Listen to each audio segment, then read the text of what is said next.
today we'll talk about how can you enable this sign or know how you can do that on your Zello app. We're going to figure out the solution or know how you can do that on your app. So you just follow this ways, then it's going to work with you. So all you have to do, so you just go here above this sign, click on it.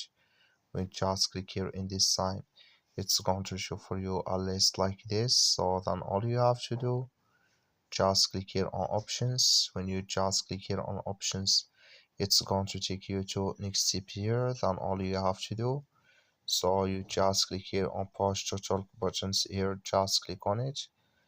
Then it's going to take you to this list here. Then all you have to do now, just click here on Fox button here, just click on it. So then you come to this list, come here to keep Fox enabled. When screen is locked, click in this sign. That like you see this color show for us, that's mean it's enabled with us now. That's all you have to do. Thank you for watching. Don't forget to support us by like and subscribe.